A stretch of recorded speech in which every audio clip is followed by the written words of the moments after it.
So a few years ago, if you would have told me that doing video for companies would teach me this much about business, I honestly probably wouldn't believe you. And granted, because times are changing, video production is more and more common, and it's also more and more of a necessity for companies.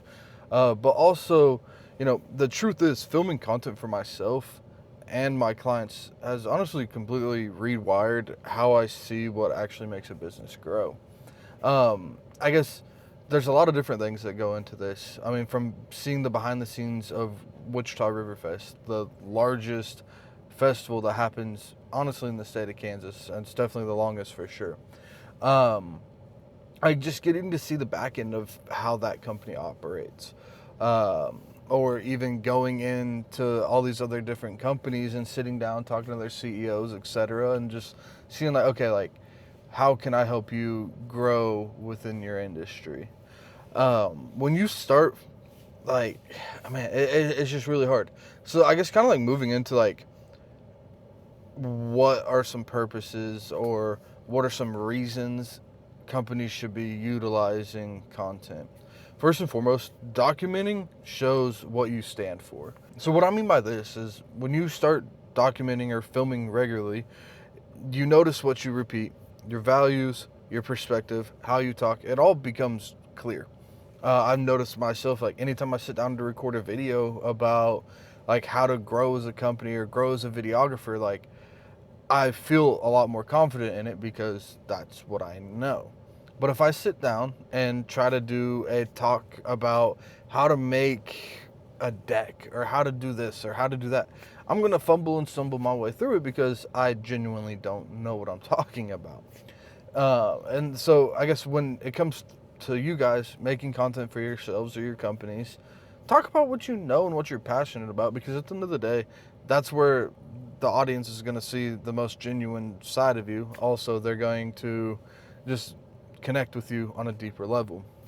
So you start to realize what makes you, you, and that's, again, what people connect with. Sorry, I'm just kind of hitting some cliff notes that I wrote out for this. But again, it's one of those things where, like, you really want to start creating genuine content.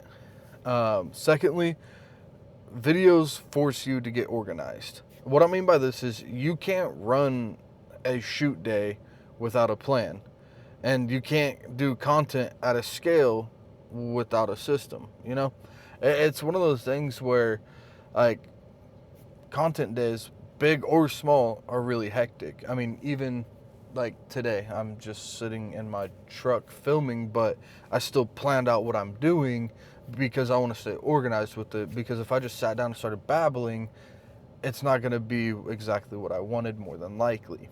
So once I started treating videos and filming videos or even just marketing campaigns, etc., as an operation, my whole business got a lot tighter because, again, you're cutting off all those loose ends. You're making sure that, okay, like, this is going on at this time.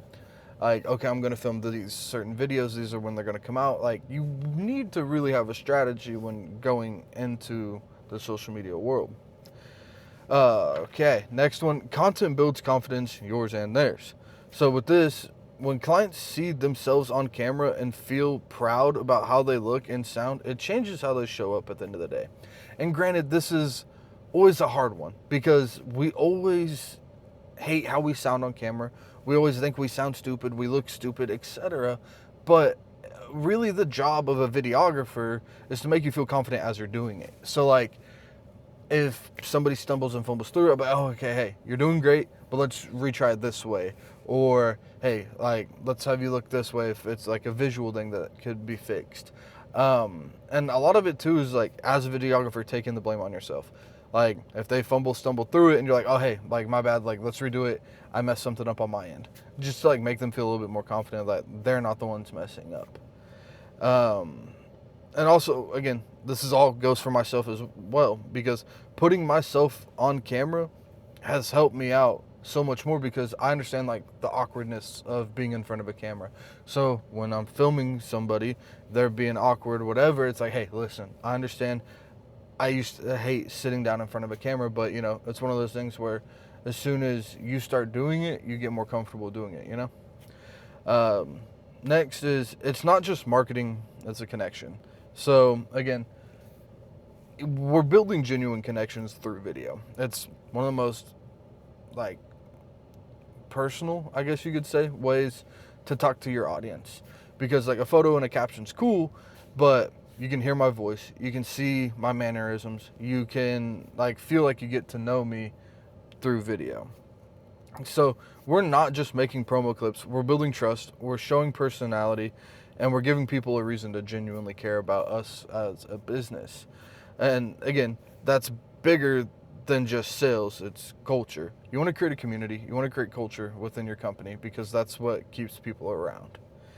So again, if you are creating content just to check a box, then you're missing the deeper value 100%, because video just isn't about growth. It's about clarity, confidence, and connection. So I'm going to start doing these videos again where it's just a raw cut video, me sitting down, talking about some things that I want to talk about. But yeah, hopefully this was on. I think so. We're good. Catch y'all. Oh yeah, by the way, I bought a new truck. So yeah.